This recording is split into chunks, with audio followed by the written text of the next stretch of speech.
En desarrollo del Congreso en el que se crea la Federación de Trabajadores del Sector Minero Energético Seccional del Suroccidente Colombiano, nos encontramos con José Joaquín Romero. Él es el presidente nacional de esta federación que ya existe desde hace varias décadas. José Joaquín Romero, ¿cuál es la situación en este momento de los trabajadores del sector minero energético en Colombia? Bueno, la situación de los trabajadores del sector mineroenergético, metalúrgico, químico que agrupa esta federación es una situación bastante complicada, compleja, por motivo de que el Estado colombiano ha venido cercenando conquistas.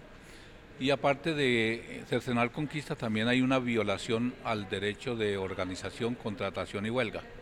Nosotros tenemos en nuestro sector 9 huelgas ilegalizadas, tenemos 2 huelgas ilegalizadas en Fenoco, 2 huelgas ilegalizadas en Drumo, una huelga ilegalizada en Glencore, que son empresas transnacionales, 2 huelgas ilegalizadas en Gecolsa de los trabajadores de reparación de maquinaria pesada para la minería de carbón. Tenemos otra huelga ilegalizada en Caipa, Guajira, otra huelga ilegalizada en Barranquilla de los trabajadores de Prodeco. En fin, o sea que hay una arremetida grande del capital y de los estados capitalistas con el propósito de eliminar estos derechos. Y los patronos a nivel internacional se hayan planteado de que en Colombia deberían de haberse eliminado las convenciones al 2010. Como eso no fue posible por la resistencia de los trabajadores, entonces ahora se ilegalizan.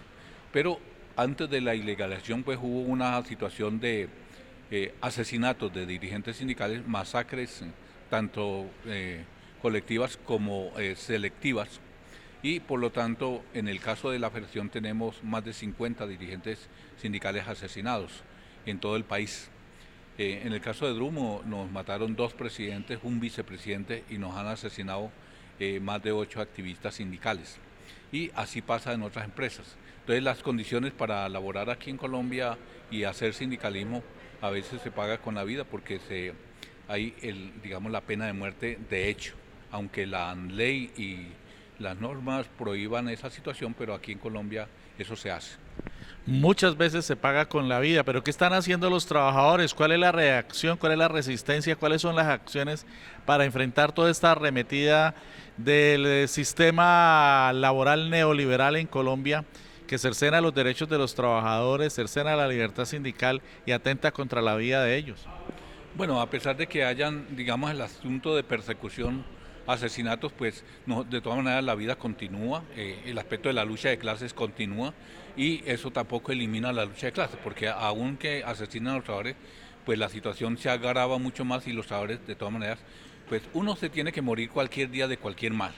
Y pues si la muerte lo sorprende a uno en la actividad sindical, pues es parte de la vida y la muerte de que nos podemos digamos, enfrentar nosotros, pero eso no quiere decir que nosotros salgamos corriendo. No, de todas maneras hay que seguir la lucha porque los trabajadores de todas maneras continúan organizados, continúan movilizando, y por eso digo, de todas maneras nosotros hemos librado en medio de toda esta situación el aspecto de huelgas. Hace 15 días nos levantaron una huelga de 77 días de los compañeros de mineros del cobre en Carmen de Atato, y nos la levantó el ministerio ilegalmente con una resolución, y en la normatividad tanto nacional como internacional no haya que una huelga solamente dure 60 días, y el viceministro del Trabajo la levantó con una resolución.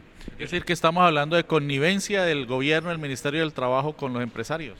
Sí, pero lo que pasa es que como estamos en un estado capitalista, es un estado de los empresarios, porque si es un estado capitalista, pues está para defender el capital, defender a los empresarios, que es el capital, pero en ningún momento es un estado social de derecho, porque para los trabajadores no hay, digamos, derechos. Es como los tratados de libre comercio. Los tratados de libre comercio solamente hay derecho para las empresas transnacionales y las obligaciones son para los pueblos. Igualmente pasa en las relaciones laborales. Para los patronos están todos los derechos y los trabajadores son obligaciones. Entonces, aquí hay una ley que eso hay que cambiarla. O hay que cambiarlo al régimen o al sistema capitalista, porque uno ve que este sistema capitalista aquí en Colombia está destruyendo las fuentes de agua, está destruyendo la naturaleza, la biodiversidad. Está, digamos, copando los territorios, están desplazando la gente. Es el país donde más desplazados en el mundo hay, pues más de cerca de 9 millones de personas, que es como el 30, casi el 30% de la población. Es una situación calamitosa. Hay más de 8.000 dirigentes y activistas sindicales asesinados, dirigentes populares, en fin. O sea, este es un Estado que se dice que es de la democracia más antigua del continente, pero resulta que eso no es así, porque en una democracia no podía haber asesinatos de dirigentes sindicales, que es, digamos, el aspecto de un Estado que efectivamente sea democrático. El movimiento sindical tendría que ser fortalecido, y aquí no. Pero mientras se producen los cambios estructurales, el cambio de régimen y más aún el cambio del sistema, pues existe la resistencia de los trabajadores y de la clase obrera. ¿Hay acciones previstas en el futuro inmediato, por ejemplo, en desarrollo de este Congreso que se está planificando? Sí, efectivamente, nosotros en medio de esta situación, porque nos toca actuar en medio de la guerra que nos hace el capital contra los trabajadores, nosotros estamos promoviendo un estatuto del trabajo que está en la Constitución del 91 y que el Congreso no la ha querido, digamos, reglamentar, ni ha aceptado los proyectos de ley que presentó la CUT, que presentó Gloria Inés Ramírez, que presentó la senadora Piedad Córdoba.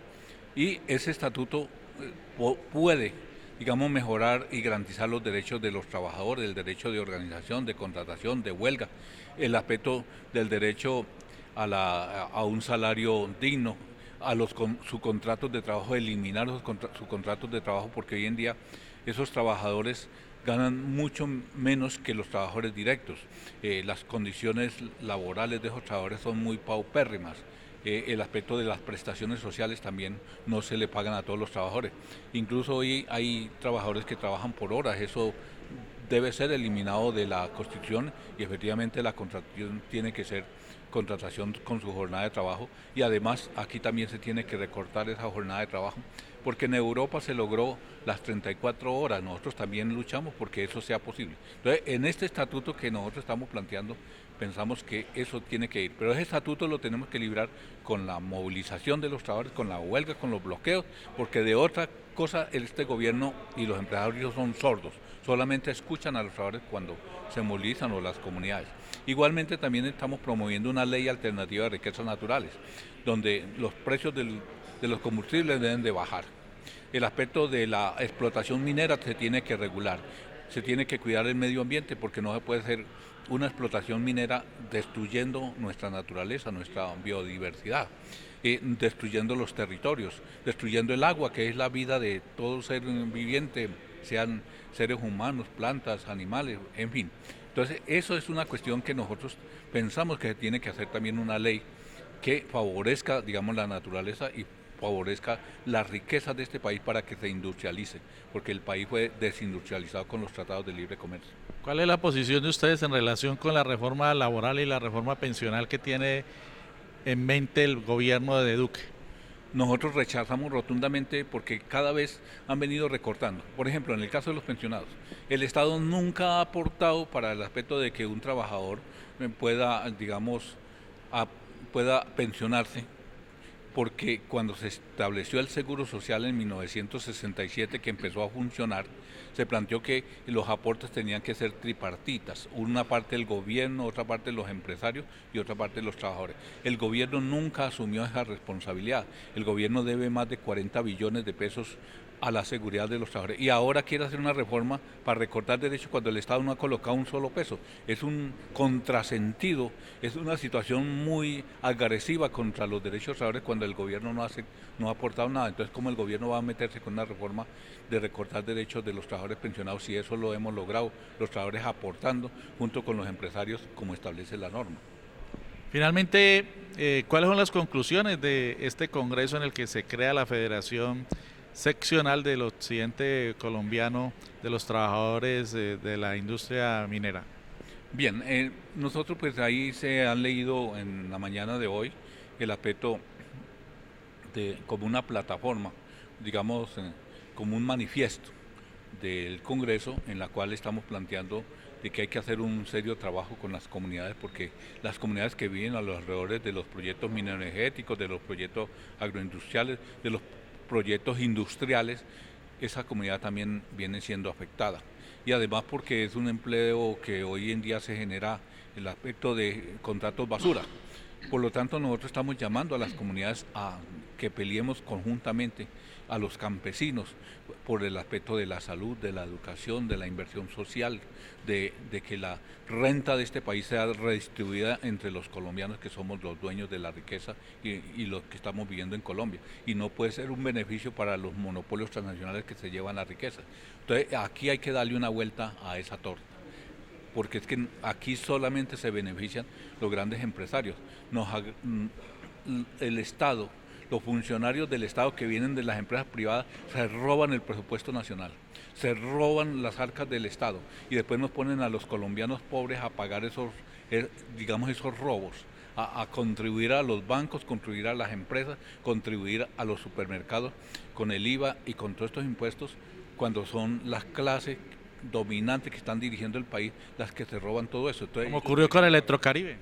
Con Electrocaribe, con Reficar y con muchas otras empresas que han puertos de Colombia, en fin, este país ha sido saqueado, ha sido despojado, no solamente por las empresas transnacionales, sino por la oligarquía, que es muy avara y muy corrupta y violenta en este país. Muchas gracias. Bueno, compañero, a ustedes y felicitaciones a su noticiero. Bueno, muchas gracias. Esa es la información que hemos venido desarrollando a lo largo de este Congreso de Fundación de la Federación de los Trabajadores del Sector Minero Energético en el suroccidente colombiano en Periodismo Libre.